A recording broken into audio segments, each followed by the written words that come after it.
Don't throw the baby out with the bathwater. Oh, my goodness. Hi, honey. How are you? Congratulations on your People's Choice Award. Isn't it wonderful? Yeah. It's wonderful. The people. The people. You can't go wrong with that. Yeah, I watched the show last night. Yeah. I was home, and, the doorbell rang pretty late during the big show. Oh. So I hit the pause on the old TiVo, greatest invention ever. It is. Yeah.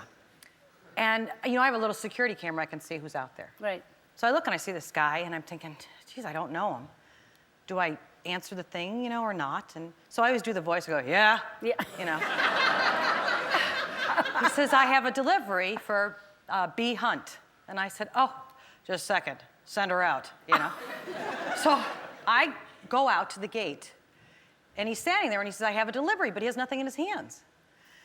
And I thought, that kind of delivery I'm ready for. No, I'm just kidding. So he goes back to his truck. He goes, I have a delivery, just a second. So I stand there. I don't open the gate yet.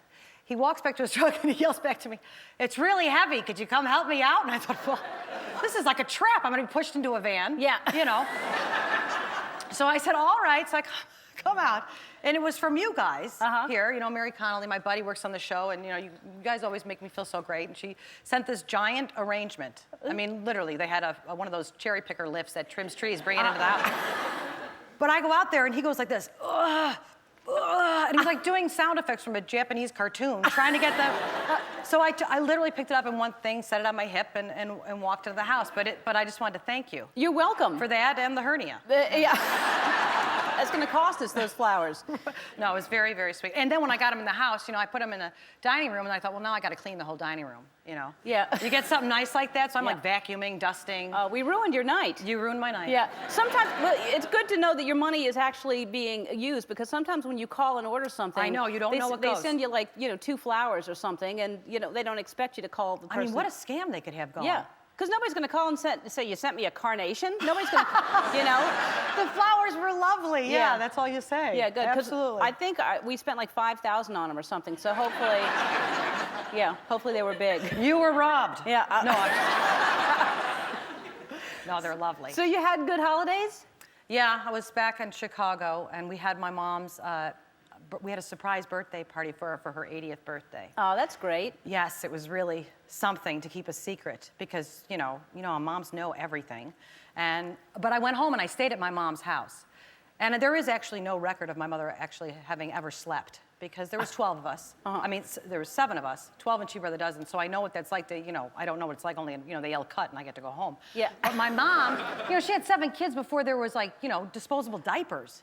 I mean, you think about that, it's like insane. Yeah. She's washing them all and all that stuff. So I go home and she was drinking coffee. My mom at midnight, she's like, let's make a pot of coffee. And then she gets up at 4 a.m. for the day. 80? Yeah, she's 80. Wow. Yeah, so we had to get her to this place that we were having the surprise party. My mom doesn't like to go out. She's with the kids, the family, she's fine. So we said we were having a dinner for her birthday with just us kids, all 7 kids and their spouses and the grandkids. She said, okay, well, I don't know if I want to go out. I have food here. If she has 1 piece of bread left, she can split it into, She always says, I have food here. She doesn't see why you would go out. So my sister and I are trying to go, we're meeting at the restaurant, and she wants to just wear her little sweatsuit.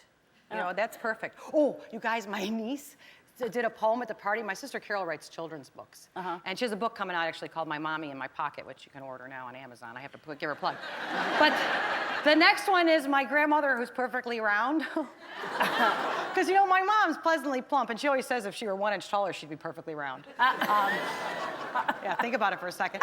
And so she read a part of the poem that my sister wrote about my grandmother who, I love your voice, I love the sound, I love the fact that you're perfectly round. I love your giant glasses and your Velcro gym shoes. Oh my God, I was just cracking up. So we have to get my mom there. My sister Kathy and I are trying to talk her into dressing up. She doesn't want to dress up, she's with their kids. And I go, Mom, I didn't want to tell you this, but I hired a professional photographer to take a family photo. She goes, you did what? Why did you just have somebody take a picture of all of us together? How much did that cost? I said, it's for free.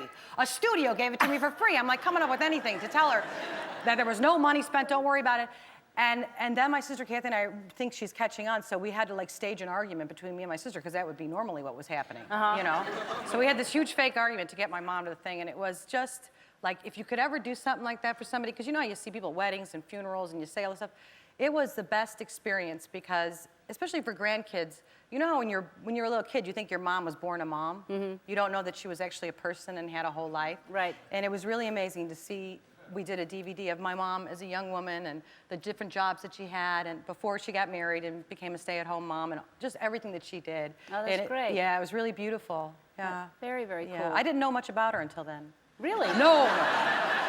No, I did. well, I did. sometimes But you don't. Oh, So- I saw when we were putting the pictures together for the DVD. I was crying through the whole thing. Oh. Yeah, you know, you have so many memories, and it's if you can do it for anybody, it really is worth it. Yeah, well, I've been soliciting photos of me as a child in schools I went to because I don't. You have don't it. have any of No, them? I don't have any. And I went to like so many different schools. I have. Were no, you running from the law or something? Yes, it turns out we were.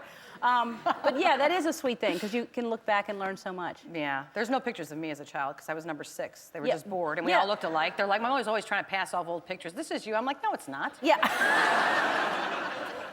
Yeah, that's how I feel too. I'm just number 2. It's just 2 of us, and after my brother, they just got bored, and they just, oh, we'll remember, Exactly. Yeah. Exactly. There's no memory book. Yeah, nothing. All right, we have to take a break. When we come back, we're going to play. The last time you were here, I think we played an improv game, right? Yes. And this time we're going to play another improv game that we heard about. You're good at this, but I'm not. Oh no, you always set me up like that. No, I'm not. I'm not. Well, what do you mean you're not? I'm not. We'll be well, right no, back. you cannot be. Yeah. We're back with Bonnie Hunt. As many of you know, Bonnie started her career in improv, and she and I are going to play a little improv game called Gibberish. And you've never played it. No. I've never played it. I've never even heard of it. And I've never even done improv, so that's why I haven't. I've never done improv. Anyway, so here's how you play. We'll randomly select a topic from out of this hat. Bonnie's going to play the expert on the topic and give a brief lecture, but she's from the country of gibber, so she has to do it in gibberish, and then I am going to translate whatever she is, and then we're going to switch. Okay, you ready? Yeah. All right. Well, do we both look at the topic, right? Yeah. I guess. Yeah. Wow, I don't know. that's a fancy We're just hat. randomly. Somebody, we got him from the audience. It's the topic is France. Okay. Okay. I I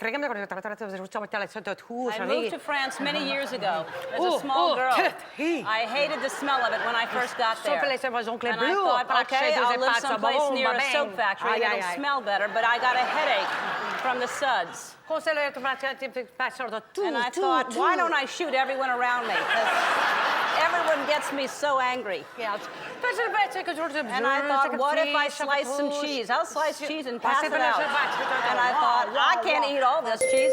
Whoa. Wow. That was good. You were good. You pick. Okay. Oh, I pick? You can pick, yeah, All right, sure. I'm going to move him around. Huggy Bear's hat. All right. Who shot the couch is what I want to know. Okay. And the topic is the Olympics. The Olympics. Okay, great. Okay. Okay. Koopy koopy kaka kaka. Before the bobsled race, I had to go potty. Bloopity blop blop blah blah blah blah. Because in the bobsled race is my favorite activity because I can actually exercise lying down. La cabatara, baka batara tata, la cabidu tu remin, baraka sakutu paya. I put books on a shelf for a living earlier in my life, but it caused some rib damage. And a la corote na marata to rah rah. Don't throw the baby out with the bathwater.